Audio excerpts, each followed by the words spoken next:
Pokémon is a game franchise about exploring the world and collecting mystical creatures called Pokémon.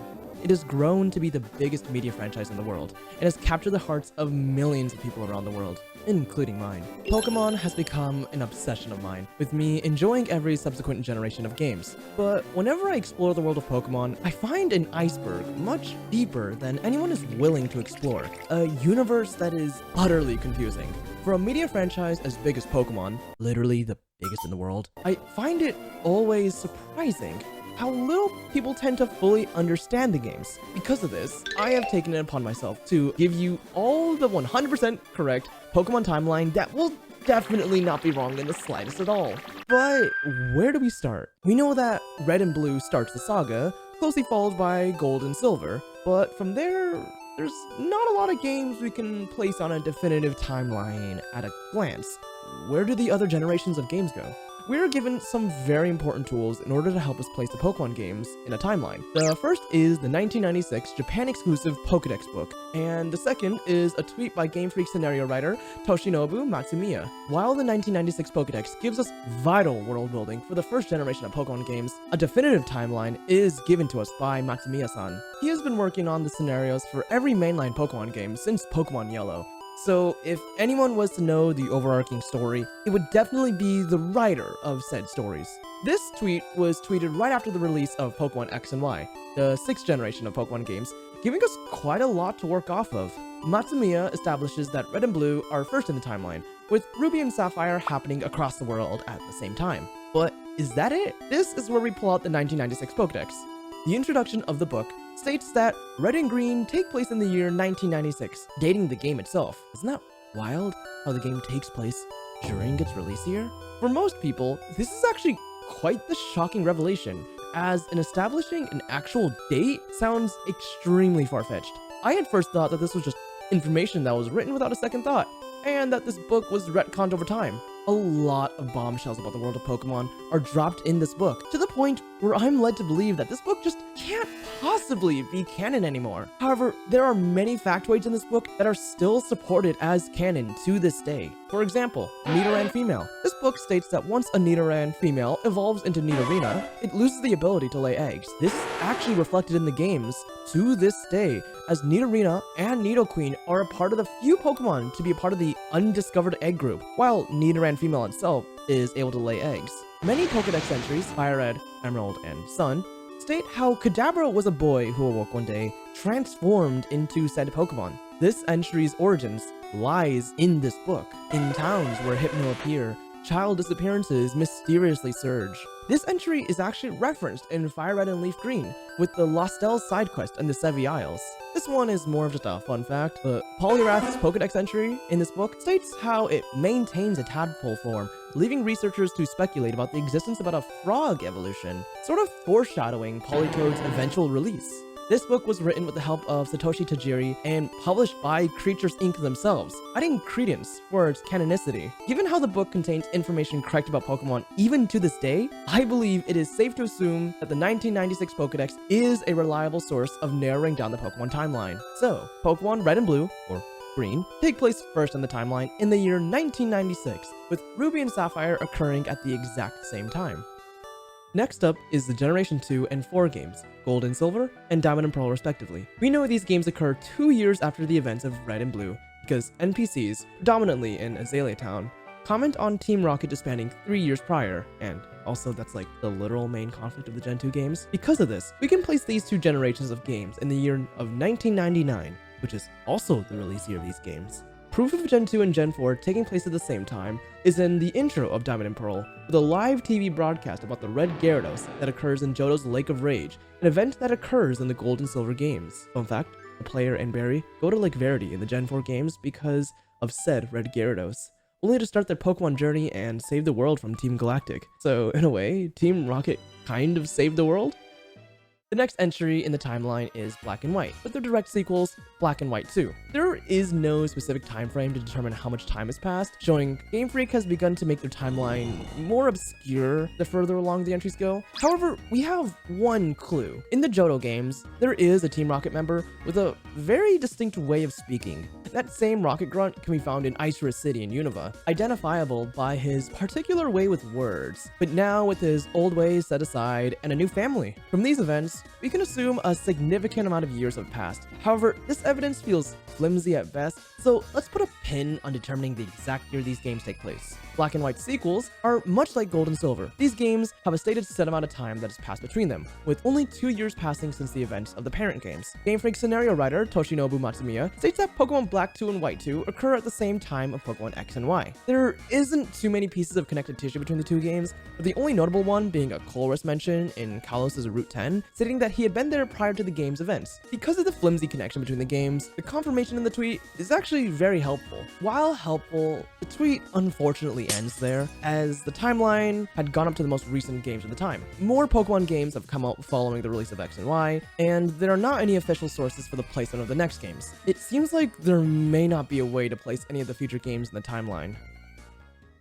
Just kidding. Moving on to Pokemon Sun and Moon. We see characters from many of the previous Pokemon games appear in Sun and Moon. However, we're not given any hints of the time that has passed in the game since. However, in Grimsley's ref sheet, Grimsley is noted to be pictured 2 years later after the events of Black and White 2, following his retirement from the Elite Four. It is also thanks to this generation we can narrow down the year the Gen 5 duology games occur in. Referring back to the 1996 Pokédex book, Porygon's Dex entry states that it was first created in the year 1995. Accordingly, Pokemon Sun's Dex entry for Porygon states that it was created roughly 20 years ago. While 2015 would be the year if it was exactly 20 years ago, the word roughly suggests that it could possibly be more or less time since then. If we were to use the pattern that the Gen 1 and 2 games have set, it could be concluded that Gen 7 games occurred during its release year of 2016. This satisfies the condition of it being roughly 20 years ago. By doing simple subtraction, assuming Sun and Moon take place in 2016, it can be calculated that Black and White take place in 2012, with their sequels taking place in 2014.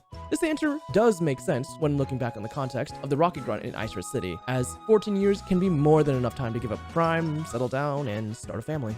Now, this is where the threads connecting the timeline get tricky. Switch era Pokemon is very difficult to place. Pokemon Sword and Shield seems to deliberately separate itself from the rest of the franchise. These games make very few callbacks, if any at all, to previous entries in the series. One of the few major callbacks is in Kabu's league card, informing the player that Kabu comes from the Hoenn region. When first researching for this video, I thought this meant there was no connective tissue for this generation. I figured that if I wanted to place this game on the timeline, I would have to use flimsy evidence at best. That was before I discovered Type Null's Pokédex entry. As someone who didn't play a lot of Gen 8, I was not aware that this Aether Paradise Pokemon was able to be obtained from Macrocosmos. How could this be? The events of Sun and Moon state that only 3 Type Nulls were created, one being owned by Gladion, and one being given to the player. Could this be the 3rd Type Null? Rumor has it that the theft of top secret research notes led to a new instance of this Pokemon being created in the Galar region. Pokemon Sword's Pokédex entry for Type Null states how the Aether Foundation's research on Type Null was leaked to Macrocosmos, leading to more of the Pokemon being produced. This is confirmation that Pokemon Sword and Shield occur after the events of Sun and Moon.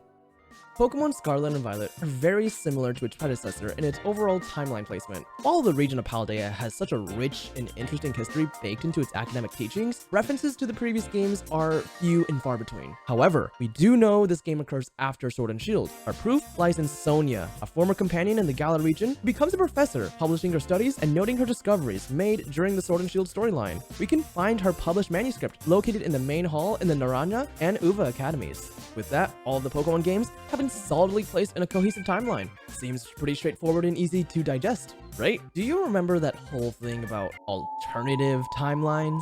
This is where those come in. Pokemon X and Y and ORAS establishes the concept of multiple branching timelines, unfortunately. Zinnia explains to the player during Pokemon Omega Ruby and Alpha Sapphire's Delta episode that there exist worlds that are just like the ones we live in, but without the power of Mega Evolution. This means that there is a second Pokemon timeline identical to the one we have now, but is a non-Mega timeline, containing the original original Ruby, Sapphire, Emerald, and the other becoming the Mega timeline, containing Omega Ruby and Alpha Sapphire. This means we have two timelines, confirming Oras just takes the place of Ruby, Sapphire, and Emerald in an alternative timeline. In that case, does that mean Pokemon Let's Go Pikachu and Eevee go in red, blue, and yellow slot in the Mega timeline? At first glance, you might think that these games are to be hand-waved as another Kanto remake. While these games do take us back through Kanto again, are we truly able to place these games at the same time as Red and Blue and Fire Red and Leaf Green? Let's Go Pikachu and Eevee's placement in the timeline causes issues, as treating it as another Red and Blue and Fire Red and Leaf Green creates several paradoxes. These games are two independent entries in the timeline, related to one another, but not the same. Firstly, Red and Blue, the protagonists of our beloved Gen 1 games, exist as battle legends you meet throughout your journey. They've already gone on their journey, gathered all the badges, and filled out the Pokédex. The two are established as powerful trainers who have conquered the Elite Four and have held the position as champion for a time, with Blue even stating he has been offered the position of gym leader several times, only caving after Giovanni retires from his position following his defeat from the protagonist. Our next contradiction is the character Mina and her existence, which in itself causes a contradiction and timeline discrepancy. The Alolan trial captain is stated to be around the ages 13 to 15 in her character reference sheet. In Pokemon Sun and Moon, Mina herself states to the player that all trial captains must give up their positions by the time they turn 20. This means, assuming that Let's Go Pikachu and Eevee occur the same time as the other Kanto games, Mina has at most 7 years before she has to step down from her position, and thus giving her no authority to give out trials. However, according to information given in the games, approximately double the allotted time is in between the events of Red and Blue and Sun and Moon. Other people who have attempted to take a crack at the Pokemon timeline explain this paradox away by determining that Let's Go Pikachu and Eevee exist on a third separate timeline, the Let's Go timeline. While this can be an explanation, I believe that Let's Go Pikachu and Eevee occur solely in the Mega Evolution timeline, but perhaps with more differences than we think. In the Mega timeline, the events of Pokemon Red and Blue and Gold and Silver do not happen. Red and Blue, and Green too, but she's still doing her own thing, I guess, still go on their journeys, and assumably so Ethan and Lyra, but they are not known for being the courageous trainers who took down Team Rocket, but only for being powerful battle legends. The events of Let's Go Pikachu and Eevee happened shortly before X and Y, as Blue had been stated to be in Kalos by a random NPC in the Shalora City Pokemon Center. Also worth of note is that the crew of the SS Anne all talk in a stereotypically French fashion the region Kalos is based off of, hinting that the SS Anne might be a French cruise liner. We also know the events of Gold and Silver and Heart Gold and Soul Silver do not occur, as Archer, a high-ranking Team Rocket official, makes an appearance in Let's Go Pikachu and Eevee, proving that Team Rocket's plans for revival haven't even begun. I'm making a pretty bold claim here, but where's my evidence to show my conclusion? The Pewter City Museum. In Pokemon Red and Blue, the museum showcases the space race and the moon landing. NPCs in the museum talk about buying colored TVs in order to watch such a monumental moment in world history. However, in Let's Go Pikachu and Eevee, the Pewter City Museum instead talks about the potential for Mars exploration. This shows that the museum has moved on from such an important world event and on to the next frontier, as if there was like a passage of time or something. Ooh. By placing Let's Go Pikachu and Eevee ahead of the Gen 1 games on the timeline, we were able to quell any potential timeline paradoxes. This leads us to the next games released on the Nintendo Switch. Pokemon Legends Arceus is a game that has thrown me for quite a loop. For a timeline, introducing time travel is a very easy way to throw a spanner into the works. I felt pretty lost when first tackling the subject, as I figured it could have taken place Lord knows when. The first thing we could use to narrow down the time in which Legends Arceus takes place is the Pokemon Spiritomb. We know from Pokemon Pearl's Pokédex that Spiritomb was bound to a fissure 500 years ago. Another item of note is the Galarian Weezing on the Galaxy Building. Galarian Weezing's Pokédex entry states how it came to be when droves of factories fouled the air with pollution long ago. The factory system began in England in the 18th century, with the rise of the Industrial Revolution, giving us a setting of about 200 years ago. This time period also aligns with another revolution occurring at a similar time frame, the Meiji Restoration. The Meiji Restoration was a political revolution in the year 1868, at the end of the Edo period, in which the land came to be more modernized. If we take a look at where Sinnoh is based on, Hokkaido, during this time period, a lot of historical occurrences parallel what's happening in the game. In the beginning of Legends Arceus, Jubilee Village is a small village with a lot of major infrastructure lacking. However, over time, and by deepening the bond with Pokemon, The village rapidly develops over time with more and more features, mirroring what occurs during the Meiji Restoration, with a rapid boom in modernization. Even the name Hisui mirrors the real-life historical counterpart, as Hokkaido was called Eizo before the Meiji Restoration, where its name changed to Hokkaido. Due to the fact that many of the story beats in Legends Arceus draw similarities to the real-life Meiji Restoration,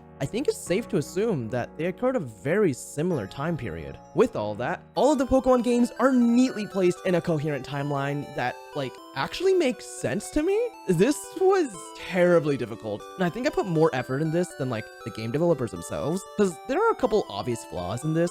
For one, Wally's appearance not matching Red and Blue's in Pokemon Sun and Moon, even though time has passed for both of them. But I feel like stuff like that could be explained away with the devs not really putting as big of a focus on that. And I would hate to entertain the idea that one detail has thrown all this work out the window. But if there's something I missed, please tell me in the comments, as I would love to see everyone's thoughts on this. But with that, thank you for watching, and I'll catch you later.